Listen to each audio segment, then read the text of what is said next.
हाँ भाई। मिलो किरपाल प्यारिया तैनू दिल दा हाल सुना।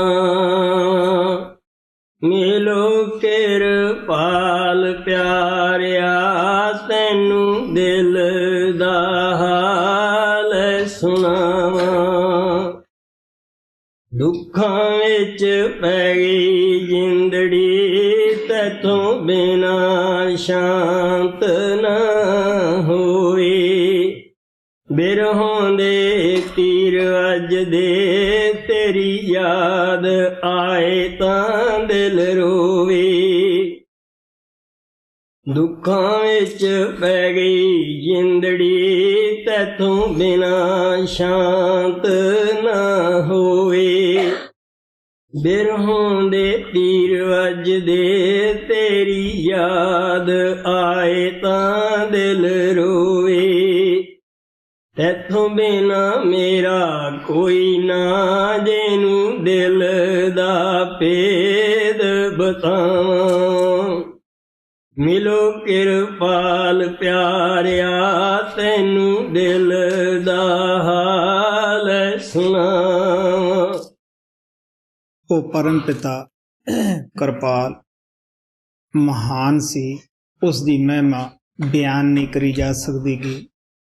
ਜਿਤਨੇ ਵੀ ਸੰਤ ਮਹਾਤਮਾ ਇਸ ਸੰਸਾਰ ਮੰਡਲ ਤੇ ਆਏ, ਸਭ ਨੇ ਆਪਣੇ ਗੁਰੂ ਦੀ ਯਾਦ ਵਿੱਚ ਬੜੇ ਹੀ ਸ਼ਬਦ, ਦੋੜੇ, ਗੀਤ ਲਿਖੇ, ਲੇਕਿਨ ਉਸ ਅਥਾਹ ਸਮੁੰਦਰ ਦਾ ਫਿਰ ਵੀ ਉਹ ਪਾਰ ਨਾ ਪਾ ਸਕੇ।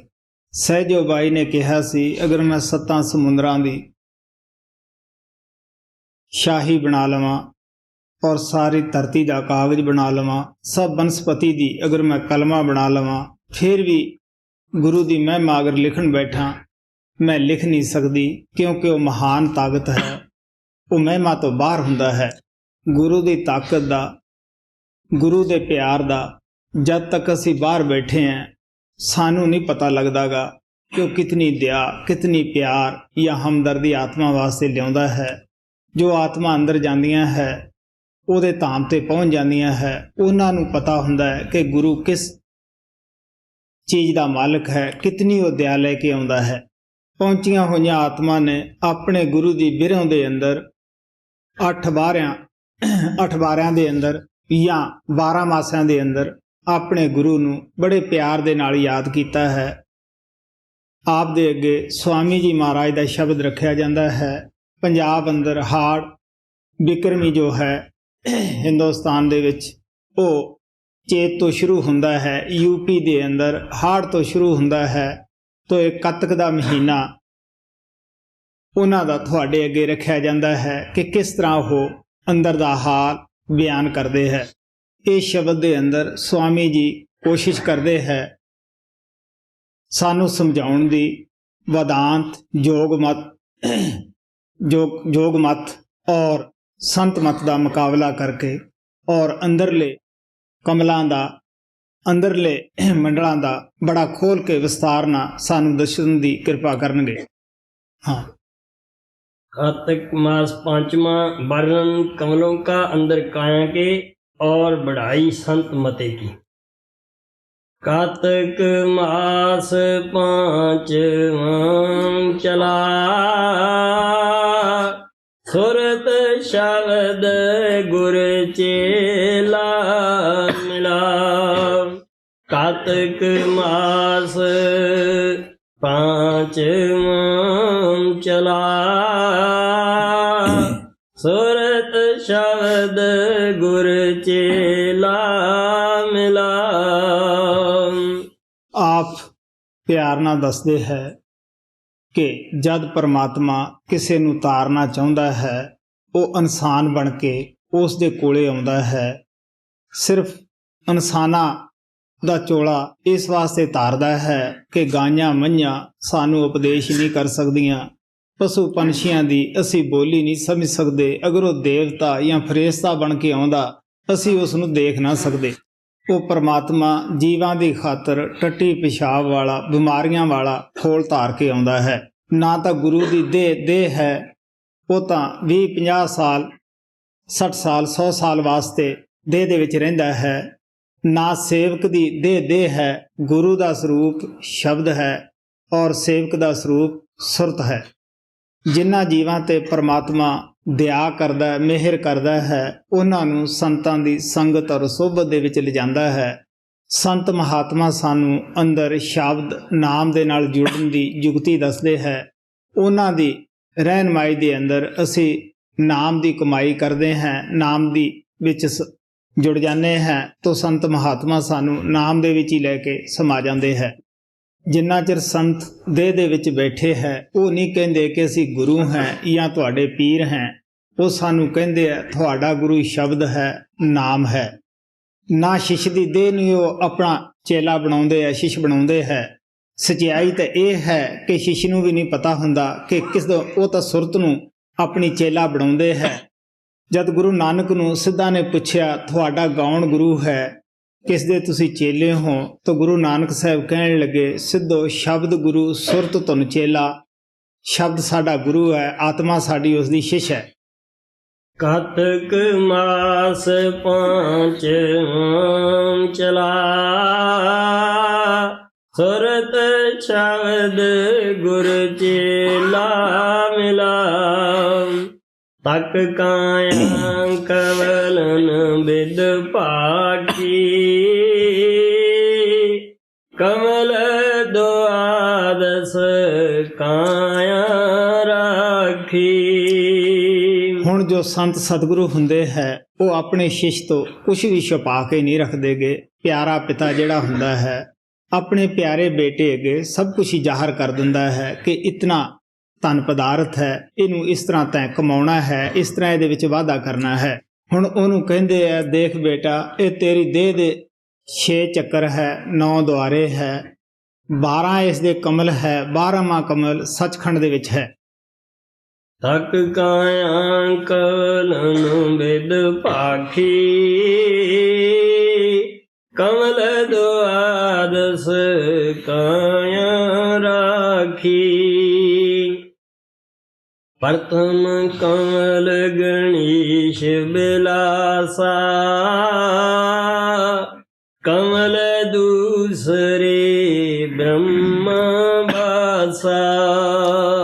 ਹੁਣ ਆਪ ਕਹਿੰਦੇ ਆ ਇਹ ਦੇਹ ਜਿਹੜੀ ਤੇਰੀ ਹੈ, ਇਹ ਹੱਡ ਚਮ ਮਾਸ ਦੀ ਹੀ ਨਹੀਂ, ਇਸ ਦੇ ਅੰਦਰ ਪਰਮਾਤਮਾ ਨੇ ਬੜੇ ਖਜ਼ਾਨੇ ਰੱਖੇ ਹੋਏ ਹੈ। ਕਬੀਰ ਸਾਹਿਬ ਕਹਿੰਦੇ ਆ ਇਸ ਦੇ ਅੰਦਰ ਲੱਖਾਂ ਸੂਰਜ, ਚੰਦ, ਸਿਤਾਰੇ, ਬਾਗ ਬਹਾਰਾਂ, ਜੋ ਵੀ ਬਾਹਰ ਸਮੁੰਦਰ ਵਗੈਰਾ ਅਸੀਂ ਦੇਖਦੇ ਹਾਂ, ਸਭ ਪਰਮਾਤਮਾ ਨੇ ਸੂਖਸ਼ਮ ਰੂਪ ਦੇ ਅੰਦਰ ਇਸ ਦੇ ਅੰਦਰ ਰੱਖੇ ਹੋਏ ਆ। ਫਿਰ ਕਹਿਣ ਲੱਗੇ ਬੜੀ ਪਤੇ ਦੀ ਗੱਲ ਇਹ ਹੈ ਕਿ ਇਹਨਾਂ ਦਾ ਸਿਰਜਣਹਾਰਾ ਜਿਹੜਾ ਮਾਲੀ ਹੈ, ਇਹਨਾਂ ਨੂੰ ਪੈਦਾ ਕਰਨ ਵਾਲਾ ਜਿਹੜਾ ਪਰਮਾਤਮਾ ਹੈ, ਉਹ ਵੀ ਇਸੇ ਸਰੀਰ ਦੇ ਅੰਦਰ ਹੀ ਬੈਠਾ ਹੈ। ਅਸੀਂ ਇਸ ਮਿੱਟੀ ਦੀ ਦੇਹ ਨੂੰ ਤਾਂ ਸਾਰਾ ਦਿਨ ਬਹੁਤ ਸਾਰਾ ਵਕਤ ਸਵਾਰਨ ਦੇ ਵਿੱਚ ਲਾਉਂਦੇ ਹਾਂ, ਲੇਕਿਨ ਕਦੇ ਅਸੀਂ ਇਸ ਦੀ ਅੰਦਰਲੀ ਖੂਬਸੂਰਤੀ ਨੂੰ ਕਦੇ ਨਹੀਂ ਦੇਖਿਆ। ਉਹ ਕਹਿੰਦੇ ਦੇਖ ਬੱਚਾ, ਤੂੰ ਬੜੇ ਅਰਸੇ ਤੋਂ ਇਸ ਦੇਹ ਦੇ ਵਿੱਚ ਬੈਠਾ ਹੋਇਆ ਹੈ, ਕਦੇ ਅੰਦਰ ਜਾ ਕੇ ਝਾਤੀ ਮਾਰੀ ਕਿ ਜਿਹੜਾ ਇਸ ਦੇਹ ਨੂੰ ਚਲਾ ਰਿਹਾ ਹੈ, ਜਿਹਦੇ ਆਸਰੇ ਇਹ ਭੱਜ ਰਹੀ ਹੈ, ਜਿਹਦੇ ਆਸਰੇ ਹੋਣ ਕਰਕੇ ਸਾਡਾ ਆਦਰ ਮਾਨ ਹੈ, ਕਹਿਣ ਲੱਗੇ ਕਦੇ ਉਸ ਨੂੰ ਮਿਲਣ ਦੀ ਕੋਸ਼ਿਸ਼ ਕੀਤੀ ਅੰਦਰ ਜਾ ਕੇ। ਹੁਣ ਆਪ ਕਹਿੰਦੇ ਆ ਕਿ ਪਹਿਲਾ ਜੋ ਕਮਲ ਹੈ ਉਹਦੇ ਵਿੱਚ ਗਣੇਸ਼ ਦਾ ਵਾਸਾ ਹੈ ਔਰ ਦੂਸਰੇ ਚੱਕਰ ਦੇ ਵਿੱਚ ਬਰਮਾ ਔਰ ਸ਼ਿਵਤਰੀ ਦਾ ਵਾਸਾ ਹੈ। ਜੋਗੀ ਲੋਕ ਆਪਣਾ ਅਭਿਆਸ ਇਸੇ ਚੱਕਰ ਤੋਂ ਹੀ ਸ਼ੁਰੂ ਕਰਦੇ ਹੈ ਔਰ ਇਹ ਉਹ ਸਰੀਰ ਦੇ ਅੰਦਰ ਇੱਥੋਂ ਹੀ ਦਾਖਲ ਹੋਣ ਦੀ ਕੋਸ਼ਿਸ਼ ਕਰਦੇ ਹੈ। ਹਾਂਜੀ। ਪ੍ਰਥਮ ਕਮਲ ਗਣੇਸ਼ ਬਿਲਾਸਾ,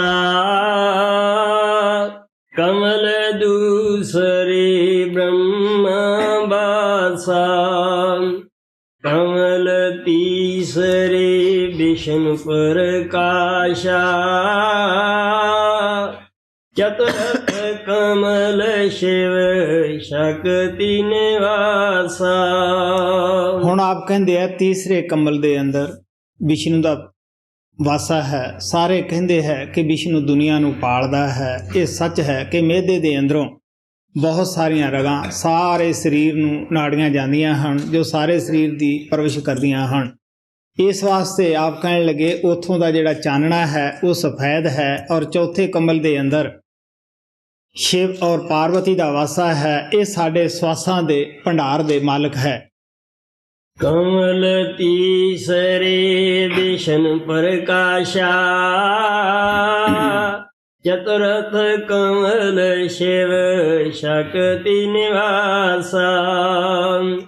आत्म कमल पांचवा होई छठा कमल परमात्म सोई। ਹੁਣ ਆਪ ਕਹਿੰਦੇ ਆ ਪੰਜਵੇਂ ਕਮਲ ਦੇ ਅੰਦਰ ਸ਼ਕਤੀ ਬੈਠੀ ਹੈ ਜਿਸ ਨੂੰ ਅਸ਼ਟੰਗੀ ਅਸ਼ਟਭੁਜਾਂ ਵਾਲੀ ਦੁਰਗਾ ਕਰਕੇ ਵੀ ਬਿਆਨ ਕੀਤਾ ਹੈ। ਔਰ ਜਿਹੜਾ ਛੇਵਾਂ ਕਮਲ ਹੈ ਉਹ ਅੱਖਾਂ ਦੇ ਪਿੱਛੇ ਹੈ ਜਿੱਥੇ ਮਨ ਔਰ ਆਤਮਾ ਦੀ ਸੀਟ ਹੈ। ਜੋਗੀਆਂ ਦੀ ਆਖਰੀ ਇੱਥੇ ਜਾ ਕੇ ਜੋਗੀਆਂ ਦੀ ਮੰਜ਼ਿਲ ਜੋ ਹੈ ਖਤਮ ਹੋ ਜਾਂਦੀ ਹੈ। ਲੇਕਿਨ ਸੰਤ ਆਪਣੇ ਸੇਵਕਾਂ ਨੂੰ ਥੱਲੇ ਦੇ ਅਕਾ ਦੇਣ ਵਾਲੇ ਅਭਿਆਸਾਂ ਦੇ ਵਿੱਚ ਨਹੀਂ ਫਸਾਉਂਦੇ ਗੇ। ਉਹ ਆਪਣੇ ਸੇਵਕਾਂ ਦਾ ਅਭਿਆਸ ਸ਼ੁਰੂ ਹੀ ਇੱਥੋਂ ਕਰਦੇ ਹੈ ਜਿੱਥੇ ਕਿ ਜੋਗੀਆਂ ਦੀ ਆਖਰੀ ਮੰਜ਼ਿਲ ਹੈ। ਆਤਮ ਕਮਲ ਪਾਂਚਵਾ ਹੋਈ ਛਠਾ ਕਮਲ ਪਰਮਾਤਮ ਸੋਈ। ਕਮਲ ਸਾਤਵੇਂ ਕਾਲ ਬਸੇਰਾ ਜੋਤ ਨਿਰੰਜਨ ਕਾ ਵਹਾਂ ਡੇਰਾ। ਹੁਣ ਆਪ ਕਹਿੰਦੇ ਆ ਕਿ ਸੱਤਵਾਂ ਕਮਲ ਜਾਂ ਤਾਂ ਇਹ ਕਹਿ ਲਓ ਕਿ ਉੱਥੇ ਕਾਲ ਵਸਦਾ ਹੈ ਔਰ ਜੋਤ ਨਿਰੰਜਨ ਦਾ ਉੱਥੇ ਵਾਸਾ ਹੈ। ਇਹ ਸੂਖਸ਼ਮ ਦੇਸ਼ ਦੀ ਰਾਜਧਾਨੀ ਹੈ। ਰਾਮ ਕ੍ਰਿਸ਼ਨ ਇੱਥੋਂ ਹੀ ਅਵਤਾਰ ਸੰਸਾਰ ਵਿੱਚ ਆਏ ਸਨ। ਜੋ ਵੀ ਅਵਤਾਰ ਆਉਂਦਾ ਹੈ ਇੱਥੋਂ ਹੀ ਆਉਂਦੇ ਹਨ।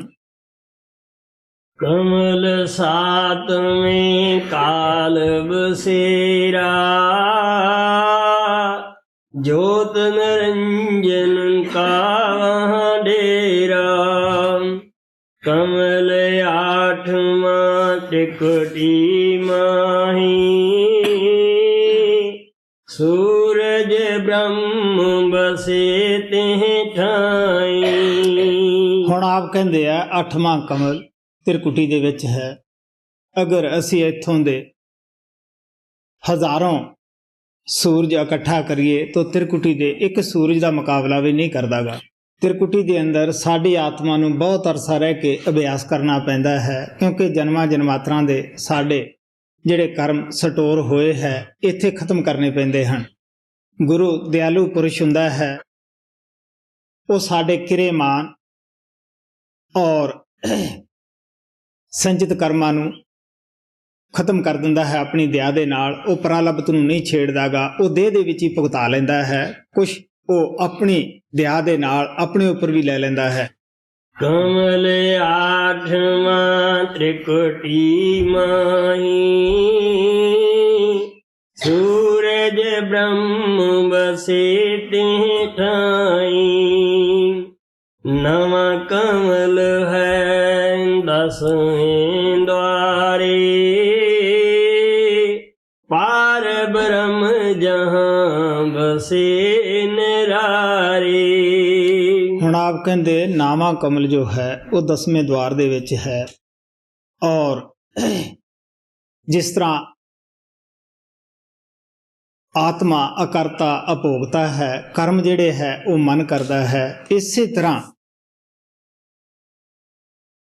ਜੋ ਦੁਨੀਆ ਦੀ ਰਚਨਾ ਹੈ ਉਹ ਬ੍ਰਹਮ ਕਾਲ ਕਰ ਰਿਹਾ ਹੈ ਔਰ ਪਾਰ ਬ੍ਰਹਮ ਜੋ ਹੈ ਉਹ ਅਕਰਤਾ ਅਭੋਗਤਾ ਹੈ। ਨਵਾਂ ਕਮਲ ਹੈ 10ਵੇਂ ਦੁਆਰੇ ਪਾਰ ਬ੍ਰਹਮ ਜਾਂ ਵਸੇ ਨਿਰਾਰੇ। ਮਹਾ ਸੁਨ ਮੇਂ ਕਮਲ कमल दसम का वहाँ बरतंता। ਹੁਣ ਆਪ ਕਹਿੰਦੇ ਕਿ ਜਦੋਂ ਅਸੀਂ ਪਾਰ ਬ੍ਰਹਮ ਦੇ ਦੇਸ਼ ਨੂੰ ਛੱਡਦੇ ਹਾਂ ਉਦੋਂ ਅੱਗੇ ਬਹੁਤ ਅੰਧੇਰਾ ਦਾ ਇੱਕ ਦੀਪ ਆਉਂਦਾ ਹੈ ਕਿ ਜਿਸ ਨੂੰ ਆਤਮਾ ਪਾਰ ਨਹੀਂ ਕਰ ਸਕਦੀਗੀ। ਹਾਲਾਂਕਿ 10ਵੇਂ ਦੁਆਰ ਦੇ ਵਿੱਚ ਪਹੁੰਚੀ ਹੋਈ ਆਤਮਾ ਦਾ 12 ਸੂਰਜ ਦਾ ਨੂਰ ਹੋ ਜਾਂਦਾ ਹੈ, ਲੇਕਿਨ ਉਹ ਇਤਨਾ ਅੰਧੇਰਾ ਹੈ ਕਿ ਜਿਹਦੇ ਵਿੱਚ ਇਹਦਾ 12 ਸੂਰਜ ਦਾ ਜੋ ਨੂਰ ਹੈ, ਪ੍ਰਕਾਸ਼ ਹੈ, ਉਹ ਕੰਮ ਨਹੀਂ ਦਿੰਦਾਗਾ।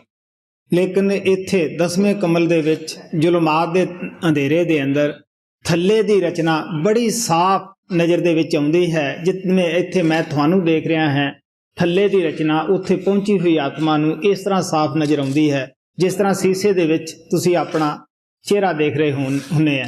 ਹਿੰਦੂ ਸ਼ਾਸਤਰਾਂ ਦੇ ਵਿੱਚ ਲਿਖਿਆ ਹੈ ਕਿ ਗੁਰੂ ਉਹ ਹੈ ਜੋ ਅੰਧੇਰੇ ਦੇ ਵਿੱਚ ਪ੍ਰਕਾਸ਼ ਕਰਦੇ ਹੋਏ। ਇੱਥੇ ਆਤਮਾ ਪਹੁੰਚੀ ਹੋਈ ਨੂੰ ਪਤਾ ਨਹੀਂਗਾ ਕਿ ਮੈਂ ਕਿੱਧਰ ਜਾਣਾ ਹੈ, ਅੱਗੇ ਦੇ ਰਸਤੇ ਦਾ ਕੋਈ ਗਿਆਨ ਨਹੀਂ ਹੁੰਦਾਗਾ। ਗੁਰੂ ਵੈਸੇ ਤਾਂ ਹਰ ਮੰਜ਼ਿਲ ਦੇ ਉੱਤੇ ਸਾਹ ਨਾਲ ਸੇਵਕ ਦੇ ਨਾਲ ਹੈ, ਲੇਕਿਨ ਇੱਥੇ ਤਾਂ ਖਾਸ ਉਹਦੀ ਦਇਆ ਹੁੰਦੀ ਹੈ। ਉਸ ਨੂੰ ਪਤਾ ਹੈ ਕਿ ਕੋਈ ਆਤਮਾ ਇੱਥੋਂ ਅੱਗੇ ਨਹੀਂ ਜਾ ਸਕਦੀ। ਉਹ ਇੱਥੋਂ ਆਤਮਾ ਨੂੰ ਆਪਣੇ ਨੂਰ ਔਰ ਪ੍ਰਕਾਸ਼ ਦੇ ਨਾਲ ਲਿਜਾਂਦਾ ਹੈ। ਉੱਥੇ ਪਤਾ ਲੱਗਦਾ ਹੈ ਕਿ ਗੁਰੂ ਕਿਸ ਤਾਕਤ ਦਾ ਨਾਮ ਹੈ, ਗੁਰੂ ਦਾ ਕੀ ਕੰਮ ਹੈ। महासुन में कमल अचिंता, कमल दसम का वहाँ बरतंता। कमल एकादश पमर गुफा पर, द्वादश कमल सत पद अंतर। ਹੁਣ ਆਪ ਕਹਿੰਦੇ 11ਵਾਂ ਕਮਲ ਭਵਰ ਗੁਫਾ ਦੇ ਵਿੱਚ ਹੈ, ਜਿੱਥੇ ਆਤਮਾ ਪਹੁੰਚ ਕੇ ਮਸਤ ਹੋ ਜਾਂਦੀ ਹੈ, ਉਹ ਆਪਣੇ ਆਪ ਨੂੰ ਭੁੱਲ ਜਾਂਦੀ ਹੈ। ਭਵਰ ਗੁਫਾ ਸੱਚਖੰਡ ਦਾ ਬੂਹਾ ਹੈ। 12ਵਾਂ ਕਮਲ ਸੱਚਖੰਡ ਦੇ ਅੰਦਰ ਹੈ। ਜਦੋਂ ਪਰਲੋ ਹੁੰਦੀ ਹੈ, ਪ੍ਰਿਥਵੀ ਜਿਹੜੀ ਹੈ ਉਹ ਪਾਣੀ ਦੇ ਵਿੱਚ ਘੁਲ ਜਾਂਦੀ ਹੈ ਔਰ ਪਾਣੀ ਨੂੰ ਅਗਨੀ ਖਾ ਜਾਂਦੀ ਹੈ, ਅਗਨੀ ਨੂੰ ਹਵਾ ਖਾ ਜਾਂਦੀ ਹੈ, ਹਵਾ ਨੂੰ ਆਕਾਸ਼ ਖਾ ਜਾਂਦਾ ਹੈ, ਆਕਾਸ਼ ਨੂੰ ਮਨ ਖਾ ਜਾਂਦਾ ਹੈ ਔਰ ਮਨ ਨੂੰ ਮਾਇਆ ਖਾ ਜਾਂਦੀ ਹੈ। ਮਾਇਆ ਬ੍ਰਹਮ ਦੇ ਵਿੱਚ ਸਮਾ ਜਾਂਦੀ ਹੈ। ਦੂਸਰੀ ਮੰਜ਼ਿਲ ਤੱਕ ਪਰਲੋਂ ਵਿੱਚ ਮੰਡਲ ਸਾਰੇ ਸਮਾਪਤ ਹੋ ਜਾਂਦੇ ਹੈ, ਢਹਿ ਜਾਂਦੇ ਹੈ ਔਰ ਭਵਰ ਗੁਫਾ ਤੱਕ ਮਹਾਪਰਲੋਂ ਵਿੱਚ ਢਹਿ ਜਾਂਦੇ ਹੈ। ਸੱਚਖੰਡ ਉਹ ਦੇਸ਼ ਹੈ ਜਿੱਥੇ ਨਾ ਪਰਲੋਂ ਜਾਂਦੀ ਹੈ ਨਾ ਮਹਾਪਰਲੋਂ ਜਾਂਦੀ ਹੈ, ਉਹ ਸਦਾ ਹੀ ਕਾਇਮ ਹੈ। ਸੰਤ ਮਹਾਤਮਾ ਜਦ ਨਾਮ ਦਿੰਦੇ ਹੈ ਉਸ ਵਕਤ ਕੀ ਕਰਦੇ ਹੈ ਕਿ ਕਾਲ ਤੋਂ ਜੀਵਾਂ ਦੀਆਂ ਡੋਰੀਆਂ ਲੈ ਕੇ ਇੱਥੇ ਸੱਚਖੰਡ ਦੇ ਵਿੱਚ ਬੰਨ੍ਹ ਦਿੰਦੇ ਹੈ। ਇਹ ਕਿਸੇ ਕਮਾਈ ਵਾਲੇ ਮਹਾਤਮਾ ਦਾ ਹੀ ਕੰਮ ਹੈ। ਹਜ਼ੂਰ ਕਿਰਪਾਲ ਕਹਿੰਦੇ ਹੁੰਦੇ ਸੀ ਕਿ ਰੂਹਾਨੀਅਤ ਦਾ ਕੰਮ ਰੂਹਾਨੀਅਤ ਦਾ ਹੀ ਮਾਹਰ ਕਰ ਸਕਦਾ ਹੈ। ਨਿਚਲੇ ਮੰਡਲਾਂ ਦੇ ਅੰਦਰ ਜਿੱਥੋਂ ਤੱਕ ਕਾਲ ਦਾ ਰਾਜ ਹੈ, ਹਰ ਜੀਵ ਦੀ ਡੋਰੀ ਉਸਨੇ ਆਪਣੇ ਮੰਡਲਾਂ ਦੇ ਅੰਦਰ ਛੁਪਾ ਕੇ ਰੱਖੀ ਹੈ, ਬੜੀਆਂ ਜੁਗਤੀ ਦੇ ਨਾਲ ਰੱਖੀਆਂ ਹੋਈਆਂ ਹੈ। ਸੰਤ ਆਪਣੀ ਦਇਆ ਕਰਕੇ ਉਹ ਕਾਲ ਤੋਂ ਸਾਰੀਆਂ ਡੋਰੀਆਂ ਲੈ ਕੇ ਜਿੱਥੋਂ ਦਾ ਕੋਈ ਅਧਿਕਾਰੀ ਹੈ ਸਭ ਦਾ ਇਸ਼ਟ ਸੱਚਖੰਡ ਬੰਨ੍ਹ ਦਿੰਦੇ ਹੈ। कमल एकादश पमर गुफा पर, द्वादश कमल सत पद अंतर। खट चक्कर यह पिंड सवारा, तीन चक्र ब्रह्मंड आधारा। ਹੁਣ ਆਪ ਕਹਿੰਦੇ ਹੈ ਕਿ ਪਿੰਡ ਦੇ ਅੰਦਰ 6 ਚੱਕਰ ਹੈ ਔਰ ਬ੍ਰਹਮੰਡ ਦੇ ਅੰਦਰ ਹੋਰ 3 ਚੱਕਰ ਹੈ, ਜਿਹੜੇ ਸੰਤਾਂ ਤੋਂ ਬਗੈਰ ਅੱਜ ਤੱਕ ਕਦੇ ਨਹੀਂ ਕਿਸੇ ਨੇ ਖੋਲ੍ਹੇ ਗਏ। ਉਹ ਸੰਤਾਂ ਦੀ ਦਇਆ ਦੇ ਨਾਲ ਹੀ ਖੁੱਲ੍ਹਦੇ ਹੈ। ਅਲੱਖ ਹੈ, ਅਗੰਮ ਹੈ, ਅਨਾਮੀ ਹੈ। ਖਟ ਚੱਕਰ ਇਹ ਪਿੰਡ ਸਵਾਰਾ, तीन चक्र ब्रह्मंड आधारा। तीन कमल जो ऊपर रहे, संत बिना कोई बारन ना कहे। ਹੁਣ ਆਪ ਕਹਿੰਦੇ ਹੈ ਕਿ ਜੋਗੀ ਸਿਰਫ ਦੂਸਰੀ ਮੰਜ਼ਿਲ ਤੱਕ ਪਹੁੰਚੇ ਹੈ। ਜਿਹੜੇ ਜੋਗੀਸ਼ਰ ਹੈ ਉਹ 10ਵੇਂ ਦੁਆਰ ਤੱਕ ਪਾਰ ਬ੍ਰਹਮ ਤੱਕ ਪਹੁੰਚੇ ਹੈ, ਉਹ ਵੀ ਕੋਈ ਵਿਰਲਾ ਹੀ। ਹੁਣ ਜਿਹੜੇ ਸੱਚਖੰਡ ਨਹੀਂ ਗਏ ਉਹਨਾਂ ਨੂੰ ਉੱਪਰਲੇ ਅਲੱਖ ਅਗੰਮ ਅਨਾਮੀ ਜਿਹੜੇ 3 ਮੰਡਲ ਹੈ ਉਹਨਾਂ ਦਾ ਕੀ ਉਹਨਾਂ ਨੂੰ ਗਿਆਨ ਹੋ ਸਕਦਾ, ਕੀ ਪਤਾ ਹੋ ਸਕਦਾ ਹੈ। तीन कमल जो ऊपर रहे, संत बिना कोई बारन ना कहे। खष्ट कमल तक जोगी आसन, नवे कमल जोगीश्वर बासन। ਹੁਣ ਆਪ ਕਹਿੰਦੇ ਹੈ ਕਿ ਜਿਹੜੇ ਜੋਗੀ ਹੈ ਉਹ ਵੱਧ ਤੋਂ ਵੱਧ ਤ੍ਰਿਕੁਟੀ ਤੱਕ ਹੀ ਪਹੁੰਚੇ, ਅੱਗੇ ਦਾ ਉਹਨਾਂ ਨੂੰ ਪਤਾ ਨਹੀਂਗਾ। ਜੋਗੀਸ਼ਰ ਜਿਹੜੇ ਸਨ ਉਹ 10ਵੇਂ ਦੁਆਰ ਤੱਕ ਹੀ ਪਹੁੰਚੇ, ਉਹਨਾਂ ਨੂੰ ਅੱਗੇ ਦਾ ਕੋਈ ਪਤਾ ਨਹੀਂ। ਜਦੋਂ ਗਾਹਾਂ ਉਹ ਗਏ ਨਹੀਂ, ਉੱਥੋਂ ਦਾ ਭੇਦ ਵੀ ਕੀ ਆਪਣੇ ਗ੍ਰੰਥਾਂ ਵਿੱਚ ਲਿਖ ਸਕਦੇ ਸੀਗੇ। ਖਸ਼ਟ ਕਮਲ ਤੱਕ ਜੋਗੀ ਆਸਨ, ਨਵੇਂ ਕਮਲ ਜੋਗੇਸ਼ਵਰ ਬਾਸਨ। ਪਿੰਡ ਬ੍ਰਹਮੰਡ ਕਾ ਇਤਨਾ ਲੇਖਾ, जोगी ज्ञानी यहाँ तक पेखा। ਹੁਣ ਸਵਾਮੀ ਜੀ ਮਹਾਰਾਜ ਕਹਿੰਦੇ ਹੈ ਕਿ ਜੋ ਕੁਛ ਪਿੰਡ ਦੇ ਵਿੱਚ ਹੈ ਉਹ ਇਤਨਾ ਹੀ ਲੇਖਾ ਹੈ ਜਿਹੜਾ ਮੈਂ ਤੁਹਾਨੂੰ ਦੱਸ ਦਿੱਤਾ ਹੈ। ਜੋਗੀ ਲੋਕ ਤ੍ਰਿਕੁਟੀ ਤੱਕ ਪਹੁੰਚੇ, ਜੋਗੀਸ਼ਰ 10ਵੇਂ ਦੁਆਰ ਤੱਕ ਪਹੁੰਚੇ। ਜਿਹੜੇ ਗਿਆਨੀ ਆਲਮ ਫਾਜ਼ਲ ਹੈ ਉਹ ਬਾਹਰ ਹੀ ਵਾਲ ਦੀ ਖਲ ਲਾਉਣ ਦੇ ਉੱਤੇ ਤੁਲੇ ਰਹੇ, ਨਾ ਉਹ ਅੰਦਰ ਗਏ, ਨਾ ਅੰਦਰ ਦਾ ਭੇਦ ਉਹਨਾਂ ਨੇ ਦੇਖਿਆ। ਗੁਰੂ ਨਾਨਕ ਸਾਹਿਬ ਕਹਿੰਦੇ ਆ ਕਿ ਅਸੀਂ ਗਿਆਨੀ ਉਹਨੂੰ ਕਹਿੰਦੇ ਆ ਗਿਆਨ ਧਿਆਨ ਧੁਨ ਜਾਣੀਏ ਅਕਥ ਕਹਾਵੈ ਸੋਏ। ਗੁਰੂ ਨਾਨਕ ਸਾਹਿਬ ਕਹਿੰਦੇ ਆ ਕਿ ਗਿਆਨੀ ਦੀ ਪਦਵੀ ਤਾਂ ਬੜੀ ਉੱਚੀ ਹੈ ਲੇਕਿਨ ਕੋਈ ਗਿਆਨੀ ਬਣਦਾ ਨਹੀਂ। ਕਹਿੰਦੇ ਜਿਹੜਾ ਅੰਦਰਲੀ ਧੁਨ ਦਾ ਵਾਕਫ ਹੋ ਗਿਆ ਉਹ ਗਿਆਨੀ ਹੋ ਗਿਆ। ਲੇਕਿਨ ਜਿਸ ਤਰ੍ਹਾਂ ਦਾ ਅਸੀਂ ਗਿਆਨ ਕਰਦੇ ਹਾਂ, ਗੁਰੂ ਨਾਨਕ ਸਾਹਿਬ ਕਹਿੰਦੇ ਆ ਇਹ ਕੌਡੀ ਕੰਮ ਨਹੀਂਗਾ। ਹਰ ਹਰ ਕਰੇ ਨਿਤ ਕਪਟ ਕਮਾਏ, ਹਿਰਦਾ ਸੁਧ ਨਾ ਹੋਈ, ਗਿਆਨੀ ਗੁਰਬਿਨ ਭਗਤ ਨਾ ਹੋਈ। पिंड ब्रह्मंड का इतना लेखा, जोगी ज्ञानी यहाँ तक पेखा। आगे का कोई भेद न जाने, तीन कमल सो संत बखाने। ਹੁਣ ਆਪ ਕਹਿੰਦੇ ਆ ਕਿ ਜਿਹੜਾ ਐਵੇਂ ਪਾਸ ਹੋ ਜਾਵੇ, ਚਾਹੇ ਉਹ ਹਿੰਦੁਸਤਾਨ ਦਾ ਹੈ ਚਾਹੇ ਉਹ ਅਮਰੀਕਾ ਦਾ ਹੈ, ਅਸੀਂ ਸਾਰੇ ਉਸ ਨੂੰ ਐਵੇਂ ਕਹਿੰਦੇ ਹਾਂ। ਹੁਣ ਕਹਿਣ ਲੱਗੇ ਜਦੋਂ ਇਹ ਉੱਪਰ ਗਏ ਹੀ ਨਹੀਂ ਗਏ, ਇਹਨਾਂ ਨੂੰ ਜੁਗਵੀਸ਼ਰਾਂ ਨੂੰ ਜਾਂ ਵਦਾਂਤੀਆਂ ਨੂੰ ਪਤਾ ਹੀ ਨਹੀਂਗਾ, ਔਰ ਜੋ ਸੰਤ ਬਿਆਨ ਕਰਦੇ ਹੈ ਇਹ ਉੱਪਰਲਾ ਬਿਆਨ ਕਰਦੇ ਹੈ। ਗੁਰੂ ਨਾਨਕ ਦੇ ਨਾਲ ਯੋਗੀਆਂ ਨੇ, ਸਿੱਧਾਂ ਨੇ ਬਹੁਤ ਸਾਰੀਆਂ ਗੋਸ਼ਟਾਂ ਕੀਤੀਆਂ, ਕਿਉਂਕਿ ਪਹਿਲਾਂ ਤਾਂ ਉਹਨਾਂ ਨੂੰ ਇਹ ਹੰਕਾਰ ਸੀ ਕਿ ਇਹ ਛੋਟੀ ਉਮਰ ਦਾ ਹੈ, ਸਾਡੀਆਂ ਬਹੁਤ ਲੰਮੀਆਂ ਉਮਰਾਂ ਹਨ। ਲੇਕਿਨ ਜਿਹੜੇ ਥੱਲੇ ਵਾਲੇ ਮੰਡਲਾਂ ਦੇ ਵਿੱਚ ਪਹੁੰਚੇ ਹੁੰਦੇ ਆ ਉਹ ਕਰਾਮਾਤ ਜ਼ਰੂਰ ਦਿਖਾਉਂਦੇ ਆ, ਕਿਉਂਕਿ ਮੇਰਾ ਆਪਣਾ ਜਾਤੀ ਵੀ ਤਜਰਬਾ ਹੈ। ਮੈਂ ਵੀ ਇਹ ਕੰਮ ਜਦੋਂ ਬਾਬਾ ਬਿਸ਼ਨ ਦਾਸ ਦਾ ਮੇਰੇ ਕੋਲ 2 ਸ਼ਬਦ ਦਾ ਪੇਜ ਸੀ, ਖੁਦ ਕਰਦਾ ਰਿਹਾ ਹਾਂ। ਉਹਨਾਂ ਨੂੰ ਇਹ ਸੀ ਕਿ ਅਗਰ ਤੂੰ ਇੰਨਾ ਕੁਛ ਬਿਆਨ ਕਰਦਾ ਹੈ ਕੋਈ ਕਰਾਮਾਤ ਦਿਖਾ। ਆਖਰ ਜਦ ਅਚਲ ਬਟਾਲੇ ਦੇ ਅੰਦਰ ਇਹਨਾਂ ਦੀ ਗੋਸ਼ਟ ਹੋਈ, ਯੋਗੀਆਂ ਨੇ ਅਸਮਾਨ ਦੇ ਵਿੱਚ ਉੱਡਣਾ ਸ਼ੁਰੂ ਕਰ ਦਿੱਤਾ ਔਰ ਅੱਗ ਬਰਸਾਉਣੀ ਸ਼ੁਰੂ ਕਰ ਦਿੱਤੀ। ਜਿਹੜੀ ਸੰਗਤ ਸੀ ਗੁਰੂ ਨਾਨਕ ਦੇ ਕੋਲੇ ਸਤਸੰਗ ਸੁਣ ਰਹੀ, ਔਰ ਇਹ ਕਾਰਾ ਉਸ ਵਕਤ ਦੇ ਵਿੱਚ ਉਹਨਾਂ ਨੇ ਵਰਤਾਇਆ ਸੀਗਾ, ਔਰ ਸੰਗਤ ਸਾਰੀ ਡਰ ਗਈ ਕਿ ਮਹਾਰਾਜ ਜੀ ਯੋਗੀ ਤਾਂ ਸਭ ਨੂੰ ਸਾੜ ਦੇਣਗੇ, ਸਭ ਦਾ ਨੁਕਸਾਨ ਕਰ ਦੇਣਗੇ, ਔਰ ਤੁਸੀਂ ਇਹਨਾਂ ਨੂੰ ਗੁਰੂ ਧਾਰਨ ਕਰ ਲਓ। ਉਹ ਕਹਿਣ ਲੱਗੇ ਬਈ ਤੁਸੀਂ ਦੇਖੋ ਤਾਂ ਸੀ ਉਸ ਭਗਵਾਨ ਦੇ ਕੀ ਰੰਗ ਹੈ।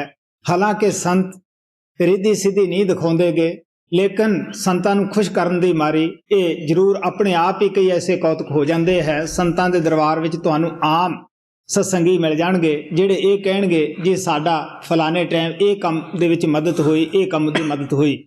ਗੁਰੂ ਨਾਨਕ ਸਾਹਿਬ ਨੇ ਸਤ ਕਰਤਾਰ ਕਹਿ ਕੇ ਇੱਕ ਖੜਾਮ ਛੱਡੀ, ਔਰ ਯੋਗੀਆਂ ਦੇ ਪਛਣੇ ਦੇ ਨਾਲ ਖੂਬ ਸਿਰ ਮਨਾਏ ਹੋਏ ਸਨ, ਔਰ ਉਹ ਖੜਾਮ ਹਰ ਇੱਕ ਦੇ ਸਿਰ ਦੇ ਵਿੱਚ ਵੱਜ ਰਹੀ ਸੀਗੀ, ਔਰ ਯੋਗੀ ਡਰਦੇ ਮਾਰੇ ਥੱਲੇ ਉਤਰ ਆਏ, ਮੁੜ ਕੇ ਹਰਕਤ ਨਹੀਂ ਕੀਤੀ ਔਰ ਮਾਫੀ ਮੰਗ ਕੇ ਚਲੇ ਗਏ।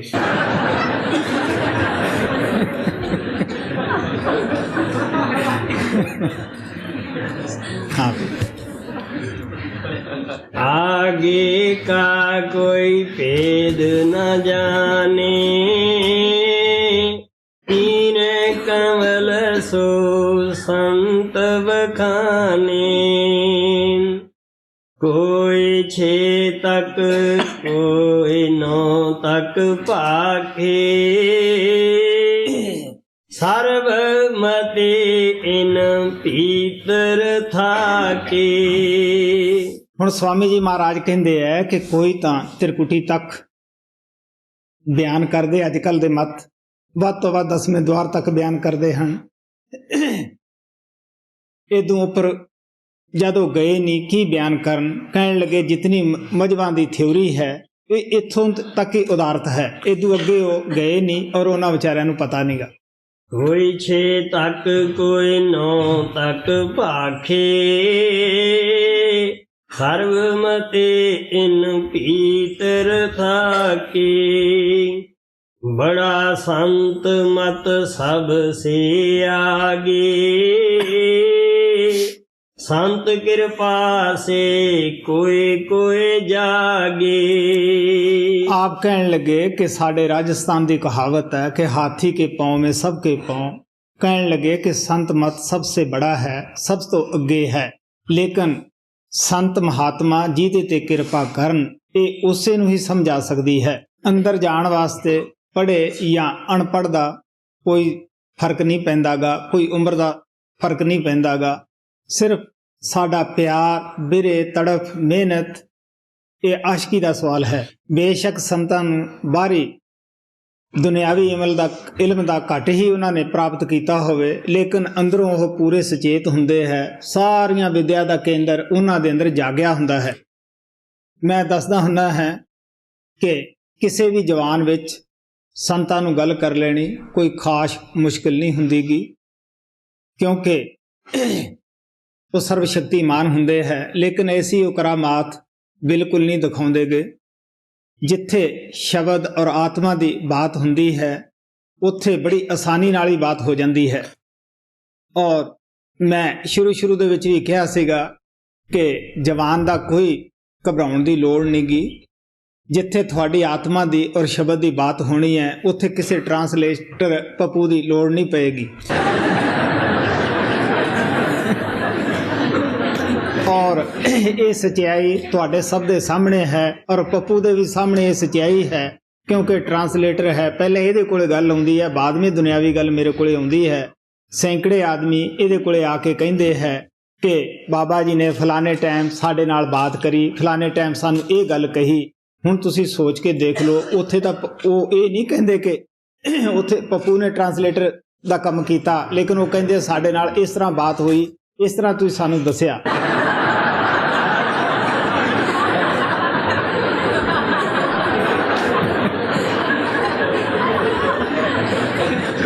ਔਰ ਇਹ ਸੱਚਾਈ ਦੀ ਗਵਾਹੀ ਜਿਹੜੀ ਹੈ ਤੁਹਾਡੇ ਅਨੇਕਾਂ ਪੱਤਰ ਦੇ ਰਹੇ ਹੈ ਔਰ ਇੰਟਰਵਿਊ ਦੇ ਵਿੱਚ ਅਨੇਕਾਂ ਹੀ ਪ੍ਰੇਮੀ ਆ ਕੇ ਬਤਾ ਰਹੇ ਹੈ। ਹਾਂ, बड़ा संत मत सबसे आगे, संत कृपा से कोई कोई जागे। जो पहुँचे द्वादश स्थाना, सोई कहिए संत सजाना। स्वामी जी महाराज आपदे सेवक ਨੂੰ ਬੜੇ ਪਿਆਰ ਨਾਲ ਸਮਝਾ ਰਹੇ ਹੈ ਕਿ ਦੇਖ ਬੱਚਾ, ਜਿਹੜਾ 10ਵੇਂ ਕਮਲ ਸੱਚਖੰਡ ਦੇ ਵਿੱਚ ਪਹੁੰਚ ਜਾਵੇ ਆਪਣੀ ਮਿਹਨਤ ਔਰ ਗੁਰੂ ਦੀ ਦਇਆ ਨਾਲ ਉਹੀ ਸੰਤ ਕਹਾ ਸਕਦਾ ਹੈ। जो पहुँचे द्वादश स्थाना, सोई कहिए संत सजाना। संतन का मत सबसे ऊंचा, जो परखे सोई तुर पहुंचा। स्वामी जी महाराज कहते कि संतां दा मत सब तो उच्चा है और ਜਿਹੜਾ ਕੋਈ ਅੰਦਰ ਜਾਵੇ ਉਹੀ ਇਸ ਦੀ ਪਰਖ ਕਰ ਸਕਦਾ ਹੈ। ਸੰਤ ਇਹ ਨਹੀਂ ਕਹਿੰਦੇਗੇ ਕਿ ਤੁਸੀਂ ਅੰਦਰ ਨਾ ਜਾਓ, ਬਲਕਿ ਉਹ ਤਾਂ ਸਾਨੂੰ ਹਰ ਟਾਈਮ ਇਹ ਸਮਝਾਉਂਦੇ ਹੈ ਕਿ ਤੁਸੀਂ ਮਿਹਨਤ ਕਰਕੇ ਅੰਦਰ ਜਾਓ, ਸਚਾਈ ਨੂੰ ਖੁਦ ਅੱਖਾਂ ਦੇ ਨਾਲ ਦੇਖੋ ਜੋ ਅਸੀਂ ਦੱਸ ਰਹੇ ਹਾਂ। संतन का मत सबसे ऊंचा, जो परखे सोई तुर पहुंचा। पहुंचे की क्या करूं बड़ाई, सब मत उसके नीचे आई। ਸਵਾਮੀ ਜੀ ਮਹਾਰਾਜ ਕਹਿੰਦੇ ਕਿ ਜਿਹੜਾ ਉੱਥੇ ਸੱਚਖੰਡ ਦੇ ਵਿੱਚ ਪਹੁੰਚ ਜਾਂਦਾ ਹੈ, ਮੈਂ ਉਹਦੀ ਕੀ ਮਹਿਮਾ ਜਾਂ ਵਡਿਆਈ ਕਰ ਸਕਦਾ ਹਾਂ। ਸਾਰੇ ਮਤ ਇਹਦੂ ਥੱਲੇ ਥੱਲੇ ਰਹਿ ਜਾਂਦੇ ਹੈ। ਪਹੁੰਚੇ ਕੀ ਕਿਆ ਕਰੂੰ ਬੜਾਈ, ਸਭ ਮਤ ਉਸਕੇ ਨੀਚੇ ਆਈ। जो मन में प्रतीत न देखो, तो कबीर गुरबानी पेखो। ਮੈਂ ਦੱਸਿਆ ਸੀਗਾ ਪਰਸੋਂ ਦੇ ਸਤਸੰਗ ਦੇ ਅੰਦਰ ਕਿ ਸੰਤ ਮਹਾਤਮਾ ਕਿਸੇ ਗ੍ਰੰਥ ਪੁਸਤਕ ਦੇ ਸਹਾਰੇ ਆਪਣਾ ਮਿਸ਼ਨ ਨਹੀਂ ਚਲਾਉਂਦੇਗੇ। ਉਹਨਾਂ ਦਾ ਮਿਸ਼ਨ ਆਪਣੇ ਤਜਰਬੇ ਦੇ ਆਧਾਰ ਉੱਤੇ ਹੁੰਦਾ ਹੈ, ਪਰਮਾਤਮਾ ਦੀ ਦਇਆ ਨਾਲ ਚੱਲਦਾ ਹੈ। ਪਿਛਲੇ ਮਹਾਤਮਾ ਦੀ ਬਾਣੀ ਤਾਂ ਸਿਰਫ ਉਹ ਅਗਵਾਹੀ ਦੇ ਤੌਰ ਦੇ ਉੱਤੇ ਪੇਸ਼ ਕਰਦੇ ਹੈ। ਹੁਣ ਆਪਣੇ ਸ਼ਿਸ਼ ਨੂੰ ਕਹਿੰਦੇ ਆ ਕਿ ਦੇਖ ਬੱਚਾ, ਅਗਰ ਜੇ ਤੇਰੇ ਮਨ ਦੇ ਵਿੱਚ ਪ੍ਰਤੀਤ ਨਹੀਂ ਤਾਂ ਤੂੰ ਗੁਰੂ ਨਾਨਕ ਦੀ ਜਾਂ ਕਬੀਰ ਦੀ ਬਾਣੀ ਪੜ੍ਹ ਕੇ ਦੇਖ, ਉਹਨਾਂ ਦੀ ਬਾਣੀ ਦੇ ਵਿੱਚੋਂ ਇਹ ਸਹੀ ਜੋ ਮੈਂ ਬਿਆਨ ਕਰਦਾ ਤੈਨੂੰ ਮਿਲੇਗਾ। ਜੋ ਮਨ ਮੇਂ ਪ੍ਰਤੀਤ ਨ ਦੇਖੋ, तो कबीर गुरबानी पेखो। तुलसी साहिब का मत जोई, पलटू जग जीवन कहे सोई। ਕਹਿੰਦੇ ਤੁਲਸੀ ਸਾਹਿਬ ਨੇ ਵੀ ਇਹੀ ਕੁਝ ਬਿਆਨ ਕੀਤਾ ਹੈ ਜੋ ਮੈਂ ਬਿਆਨ ਕਰ ਰਿਹਾ ਹਾਂ, ਔਰ ਜਗਜੀਵਨ ਸਾਹਿਬ ਵੀ ਇਸੇ ਤਰ੍ਹਾਂ ਬਿਆਨ ਕਰਦੇ ਹੈ। तुलसी साहिब का मत जोई, पलटू जग जीवन कह सोई। इन संतन का देव परमाना, इनकी बानी साख बखाना। ਹੁਣ ਕਹਿਣ ਲੱਗਿਆ ਕਿ ਪਲਟੂ ਸਾਹਿਬ, ਜਗਜੀਵਨ ਸਾਹਿਬ ਔਰ ਗੁਰੂ ਨਾਨਕ, ਕਬੀਰ ਸਾਹਿਬ, ਜਿਨ੍ਹਾਂ ਮਹਾਤਮਾ ਦਾ ਮੈਂ ਬਾਣੀ ਇਸ ਵਾਸਤੇ ਤੈਨੂੰ ਦੱਸੀ ਹੈ ਕਿ ਮੈਂ ਅਗਵਾਈ ਦੇ ਤੌਰ ਤੇ ਪੇਸ਼ ਕੀਤੀ ਹੈ। ਜੋ ਮੈਂ ਬਿਆਨ ਕੀਤਾ ਹੈ ਮੈਥੋਂ ਪਹਿਲਾਂ ਇਹਨਾਂ ਮਹਾਤਮਾ ਨੇ ਵੀ ਕੀਤਾ ਹੈ। ਇਨ ਸੰਤਨ ਕਾ ਦਿਓ ਪਰਮਾਨਾ, ਇਨਕੀ ਬਾਣੀ ਸਾਖ ਬਖਾਨਾ। जोग ज्ञान मत इनहूं पाखा, पुन संतन मत ऊंचा राखा। ਕਹਿਣ ਲੱਗੇ ਕਿ ਇਹਨਾਂ ਮਹਾਤਮਾ ਨੇ ਕਮਾਈਆਂ ਕੀਤੀਆਂ, ਯੋਗ ਨੂੰ ਵੀ ਇਹ ਸਮਝਦੇ ਸਨ, ਯੋਗਾ ਅਭਿਆਸ ਵੀ ਇਹਨਾਂ ਨੇ ਕੀਤਾ, ਲੇਕਿਨ ਆਖਰੀ ਜੋ ਤਜਰਬਾ ਇਹਨਾਂ ਨੂੰ ਮਿਲਿਆ ਸੰਤ ਮਤ ਦਾ, ਇਸ ਵਾਸਤੇ ਉਹਨਾਂ ਨੇ ਸਾਰਿਆਂ ਮਤਾਂ ਦਾ ਬਿਆਨ ਕਰਕੇ, ਅਧਿਐਨ ਕਰਕੇ ਸੰਤ ਮਤ ਨੂੰ ਉੱਚਾ ਕਰਕੇ ਬਿਆਨ ਕੀਤਾ ਹੈ। ਜੋਗ ਗਿਆਨ ਮਤ ਇਨਹੂੰ ਪਾਖਾ, ਪੁਨ ਸੰਤਨ ਮਤ ਊਂਚਾ ਰਾਖਾ। जोगी और वेदांती पाए, संतन मत पर पीत न लाए। स्वामी जी महाराज कहते योगी और वेदांती वो संत मत ते प्रतीत नहीं लियाउंदे। क्यों नहीं लियाउंदे कि जदों उत्थे पहुंचे ही नहीं। एक आदमी जमीन ते खड़ा है, एक कोठे की छत ते खड़ा है, जिहड़ा उपर छत ते गया ही नहीं, उन्होंने की पता है कि छत दे उत्ते कोई समान है या नहीं है। दादू साहब भी कहते हैं वेद न भेख जानत कोई दे, वेद न भेद भेख ना जानत कोई देत न हामी। कहन लगे कि अफसोस तो इस चीज़ का है कि वेद जिहड़े है वो दूसरी मंजिल तक ही बयान करते हैं, भेख बाहर ही बाहर बेचारे तुरे फिरते हैं। ये भी नहीं लोग कहते कि दादू जो कुछ तू कह रहा सच कह रहा है। दादू साहब कहते हैं दादू देखया दीदा सब कोई कहत शनीदा, ਉਹ ਕਹਿਣ ਲੱਗੇ ਅਸੀਂ ਰੱਬ ਨੂੰ ਅੱਖਾਂ ਨਾਲ ਦੇਖਿਆ ਹੈ। ਲੋਕ ਸੁਣੇ ਸੁਣਾਏ ਰੱਬ ਦੀਆਂ ਗੱਲਾਂ ਕਰਦੇ ਹਨ। ਉਹ ਕਿਸ ਤਰ੍ਹਾਂ ਪ੍ਰਤੀਤ ਲਿਆ ਸਕਦੇ ਆ ਜਿਨ੍ਹਾਂ ਨੇ ਉਸ ਭਗਵਾਨ ਨੂੰ ਦੇਖਿਆ ਨਹੀਂ। जोगी और वेदांती पाए, संतन मत पर पीत न लाए। वेद कतेब न पहुँचे तहाई, थके बीच में रसते माही। ਕਹਿਣ ਲੱਗੇ ਕਿ ਵੇਦ ਕੀ ਕਿਤਾਬ ਕੀ ਯੋਗੀ ਕੀ ਗਿਆਨੀ ਸਭੀ ਰਸਤੇ ਦੇ ਵਿੱਚ ਥੱਕ ਕੇ ਬੈਠ ਗਏ ਹੈ। ਅੱਗੇ ਇਹ ਜਾ ਹੀ ਨਹੀਂ ਸਕੇ। ਕਿਉਂ ਨਹੀਂ ਗਏ? ਕਿ ਇਹਨਾਂ ਨੂੰ ਅੱਗੇ ਦਾ ਕੋਈ ਗੁਰੂ ਨਹੀਂ ਮਿਲਿਆ। वेद कतेब न पहुँचे तहाई, थके बीच में रसते माही। बार बार कह कर समझाऊं, संतन का मत ऊंचा गाऊं। ਸਵਾਮੀ ਜੀ ਮਹਾਰਾਜ ਕਹਿੰਦੇ ਆ ਕਿ ਮੈਂ ਵਾਰ-ਵਾਰ ਇਸੇ ਗੱਲ ਤੇ ਜ਼ੋਰ ਦਿੰਦਾ ਹੈ ਕਿ ਸਾਰਿਆਂ ਮਤਾਂ 'ਚੋਂ ਅਗਰ ਕੋਈ ਉੱਚਾ ਮਤ ਹੈ ਤਾਂ ਉਹ ਸੰਤ ਮਤ ਹੈ। ਕਿਉਂਕਿ ਇਸ ਦੇ ਅੰਦਰ ਘਰ-ਬਾਰ ਨਹੀਂ ਛੱਡਣਾ, ਬਾਲ ਬੱਚੇ ਨਹੀਂ ਛੱਡਣਗੇ, ਕੋਈ ਲੈਵਲ ਨਹੀਂ ਬਦਲਣਾ, ਕੋਈ ਸਮਾਜ ਨਹੀਂ ਬਦਲਣੀ ਗੀ। ਸਿਰਫ ਖਿਆਲ ਪਵਿੱਤਰ ਰੱਖਣੇ ਹੈ, ਦਸਾਂ ਨੋਹਾਂ ਦੀ ਕਿਰਤ ਕਰਕੇ ਨਿਰਵਾਹ ਕਰਨਾ ਹੈ। ਅਸੀਂ ਬਾਲ ਬੱਚਿਆਂ ਦੇ ਵਿੱਚ ਰਹਿੰਦੇ ਹੋਏ ਆਪਣੀਆਂ ਜ਼ਿੰਮੇਵਾਰੀਆਂ ਪੂਰੀਆਂ ਕਰਦੇ ਹੋਏ ਪਰਮਾਤਮਾ ਨੂੰ ਪਾ ਸਕਦੇ ਹਾਂ। बार बार कह कर समझाऊं, संतन का मत ऊंचा गाऊं।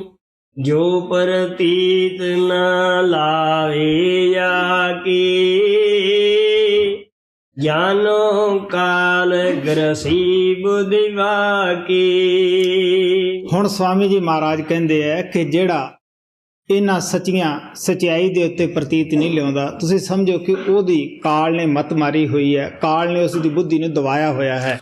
ਜੋ ਪ੍ਰਤੀਤ ਨ ਲਾਵੇ ਆ ਕੀ, ਜਾਨੋ ਕਾਲ ਗ੍ਰਸੀ ਬੁਧਿ ਵਾਕੀ। वे कहा जाने मत संतन को, एक मिलावे कांच रतन को। ਆਪ ਕਹਿਣ ਲੱਗੇ ਐਸੇ ਲੋਕ ਕੀ ਸੰਤਾਂ ਦੀ ਮਤ ਨੂੰ ਸਮਝ ਸਕਦੇ ਆ, ਕੀ ਸੰਤਾਂ ਨੂੰ ਸਮਝ ਸਕਦੇ ਹੈ? ਜਿਹੜੇ ਲੋਕ ਹੀਰੇ ਔਰ ਕੱਚ ਨੂੰ ਇੱਕ ਬਰਾਬਰ ਸਮਝਦੇ ਹੈ।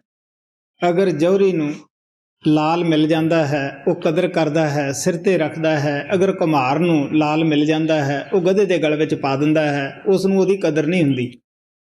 वे कहाँ जाने मत संतन को, एक मिलावे कांच रतन को। उनसे यह मत खोलना कहिए, सैन जनाए ਮੋਨ ਗਹਿ ਰਹੀ। ਸਵਾਮੀ ਜੀ ਮਹਾਰਾਜ ਕਹਿੰਦੇ ਆ ਕਿ ਜਿਨ੍ਹਾਂ ਦੇ ਦਿਲ ਵਿੱਚ ਪਰਮਾਤਮਾ ਦੀ ਕਦਰ ਨਹੀਂ, ਉਹਨਾਂ ਨੂੰ ਇਹ ਮਤ ਦੱਸਣ ਦੇ ਵਿੱਚ ਕੀ ਫਾਇਦਾ ਹੈ। ਮਹਾਰਾਜ ਸਾਵਣ ਸਿੰਘ ਵੀ ਕਹਿੰਦੇ ਹੁੰਦੇ ਸੀਗੇ ਕਿ ਜਿਹੜਾ ਰੁਪਏ ਦਾ ਕੌਡੀ ਦਾ ਵਣਜ ਛੱਡ ਕੇ ਰੁਪਏ ਦਾ ਕਰਨ ਦੇ ਉੱਤੇ ਖੁਸ਼ ਨਹੀਂਗਾ, ਉਸ ਨੂੰ ਕਿਉਂ ਦੱਸਣਾ ਹੈ? ਮੇਰੇ ਪਾਸ ਬਹੁਤ ਸਾਰੇ ਪੜ੍ਹੇ ਲਿਖੇ ਪੰਡਤ ਆਉਂਦੇ ਜਾਂਦੇ ਰਹਿੰਦੇ ਹੈ, ਉਹ ਆਪੋ ਆਪਣੇ ਗ੍ਰੰਥਾਂ ਦਾ ਹਵਾਲਾ ਦਿੰਦੇ ਹੈ। ਮੇਰੇ ਕੋਲ ਇੱਕੋ ਹੀ ਬਾਤ ਹੁੰਦੀ ਹੈ, ਮੈਂ ਕਹਿਣਾ ਹੁੰਦਾ ਦੇਖੋ ਬਈ, ਅਗਰ ਕੋਈ ਮੁਕੰਮਲ ਗ੍ਰੰਥ ਹੈ, ਕਿਤਾਬ ਹੈ, ਉਹ ਇਨਸਾਨ ਦਾ ਸਰੀਰ ਹੈ। ਜਿਹਨੇ 6 ਫੁੱਟ ਇਹ ਗ੍ਰੰਥ ਪੜ੍ਹ ਲਿਆ ਹੈ, ਸਾਰੇ ਇਲਮ ਇਸੇ ਗ੍ਰੰਥ ਦੇ ਵਿੱਚੋਂ ਨਿਕਲੇ ਹੈ। ਮੈਂ ਅੰਦਰ ਜਾਣਾ ਹੈ, ਮੈਨੂੰ ਸ਼ਾਂਤੀ ਹੈ। ਅਗਰ ਜੇ ਤੁਹਾਡੀ ਸਮਝ ਦੇ ਵਿੱਚ ਆਉਂਦਾ ਹੈ, ਤੁਸੀਂ ਅੰਦਰ ਜਾ ਕੇ ਫਿਰ ਮੇਰੇ ਨਾਲ ਗੱਲ ਕਰ ਲਿਓ। ਉਹ ਲਾਜਵਾਬ ਹੋ ਕੇ ਤੁਰ ਜਾਂਦੇ ਹੈ। दोहा संत मता सबसे बड़ा, यह निश्चिं कर जान। सूफी और वेदांती दोनों नीचे मान। ਹੁਣ ਸਵਾਮੀ ਜੀ ਆਪਦੇ ਸੇਵਕ ਨੂੰ ਕਹਿੰਦੇ ਆ ਕਿ ਦੇਖ ਵੀ ਬੇਟਾ, ਜੋ ਸੰਤਾਂ ਦਾ ਮਤ ਹੈ, ਜਿਹੜਾ ਮੈਂ ਤੈਨੂੰ ਬਿਆਨ ਕੀਤਾ ਹੈ, ਇਹ ਸਭ ਤੋਂ ਉੱਚਾ ਮਤ ਹੈ। ਸੂਫੀ ਵਦਾਂਤੀ ਸਾਰੇ ਹੀ ਥੱਲੇ ਹੈ। ਬੇਸ਼ੱਕ ਸੰਤਾਂ ਦੀ ਉਹ ਨਕਲ ਤਾਂ ਕਰਦੇ ਹੈ, ਲੇਕਿਨ ਉਹ ਅਸਲੀ ਨਹੀਂ ਬਣ ਸਕਦੇਗੇ ਔਰ ਉੱਥੇ ਪਹੁੰਚੇ ਨਹੀਂ ਹੁੰਦੇਗੇ। ਸੰਤ ਦਿਵਾਲੀ ਨਿਤ ਕਰੀ, ਸਤ ਲੋਕ ਕੇ ਮਾਹੀ, ਔਰ ਮਤੇ ਸਭ ਕਾਲ ਕੇ, ਯੋ ਹੀ ਤੂਰ ਉਡਾਈ, ਔਰ ਮਤੇ ਸਭ ਕਾਲ ਕੇ, ਯੋ ਹੀ ਤੂਰ ਉਡਾਈ। ਹਿੰਦੁਸਤਾਨ ਦੇ ਅੰਦਰ ਸਾਲ ਤੋਂ ਇੱਕ ਦਿਨ ਆਉਂਦਾ ਹੈ ਜਿਸ ਨੂੰ ਦੀਵਾਲੀ ਬੋਲਦੇ ਹੈ। ਉਹ ਦੀਵਾਲੀ ਦਾ ਤਿਉਹਾਰ ਰਾਮ ਚੰਦਰ ਜੀ ਮਹਾਰਾਜ ਜਦੋਂ ਅਯੁੱਧਿਆ ਦੇ ਵਿੱਚ ਵਾਪਸ ਆਏ ਸਨ, 12 ਸਾਲ ਦਾ ਬਨਵਾਸ ਕੱਟ ਕੇ, ਉਹਦੇ ਸਾਰੇ ਹਿੰਦੁਸਤਾਨ ਦੇ ਅੰਦਰ ਦੀਵੇ ਜਗਾਏ ਸਨ, ਰੋਸ਼ਨੀ ਕੀਤੀ ਸਨ। ਉਹ ਰਿਵਾਜ ਹੁਣ ਵੀ ਤੁਰਿਆ ਆਉਂਦਾ ਹੈ। ਲੇਕਿਨ ਇਸ ਸਾਲ ਤੋਂ ਤਿਉਹਾਰ ਆਉਂਦਾ ਹੈ, ਲੇਕਿਨ ਸਵਾਮੀ ਜੀ ਮਹਾਰਾਜ ਕਹਿੰਦੇ ਆ ਸੰਤ ਦੀਵਾਲੀ ਐਸੀ ਰੋਸ਼ਨੀ ਨਿੱਤ ਹੀ ਸਤਲੋਕ ਦੇ ਵਿੱਚ ਕਰਦੇ ਹੈ, ਕਿਉਂਕਿ ਉੱਥੇ ਦੀ ਮਹਿਮਾ ਬਿਆਨ ਨਹੀਂ ਕੀਤੀ ਜਾਂਦੀ ਰੋਸ਼ਨੀ ਦੀ, ਕਿ ਕਿਸ ਤਰ੍ਹਾਂ ਉੱਥੇ ਸੂਰਜ ਦੀਆਂ ਲਾਈਨਾਂ ਜਿਹੜੀਆਂ ਹੋਈਆਂ, ਕਿਸ ਤਰ੍ਹਾਂ ਚੰਦਰਮਾ ਦੀਆਂ, ਕਿਸ ਤਰ੍ਹਾਂ ਤਾਰਿਆਂ ਦੀਆਂ, ਔਰ ਕਿਸ ਤਰ੍ਹਾਂ ਉੱਥੋਂ ਦੀ ਧਰਤੀ ਸੁਨਹਿਰੀ ਜੋ ਕਿ ਦੇਖਣ ਦੇ ਹੀ ਕਾਬਲ ਹੁੰਦੀ ਹੈ। ਉਹ ਕਹਿਣ ਲੱਗੇ ਸੰਤ ਸਤਲੋਕ ਦੇ ਵਿੱਚ ਨਿੱਤ ਦੀਵਾਲੀ ਕਰਦੇ ਹੈ। ਦੂਜੇ ਜਿਤਨੇ ਵੀ ਮਤ ਹੈ ਉਹ ਸਾਰੇ ਕਾਲਦੇ ਹੈ, ਇਉਂ ਹੀ ਧੂੜ ਉਡਾਏ, ਐਵੇਂ ਧੂੜ ਉਡਾਉਂਦੇ ਆ ਜਿਵੇਂ ਅੰਨੇ ਧੂੜ ਉਡਾਉਂਦੇ ਆ। ਉਹਨਾਂ ਨੂੰ ਇਹ ਨਹੀਂ ਪਤਾ ਕਿ ਸਾਡੇ ਉੱਤੇ ਪੈਂਦੀ ਹੈ। ਉਹ ਲੋਕ ਮਨ ਦੇ ਮਗਰ ਲੱਗ ਕੇ ਕਾਲ ਦੀ ਭਗਤੀ ਕਰਦੇ ਹੈ, ਆਖਰ ਕਾਲ ਉਹਨਾਂ ਨੂੰ ਹੀ ਖਾ ਲੈਂਦਾ ਹੈ।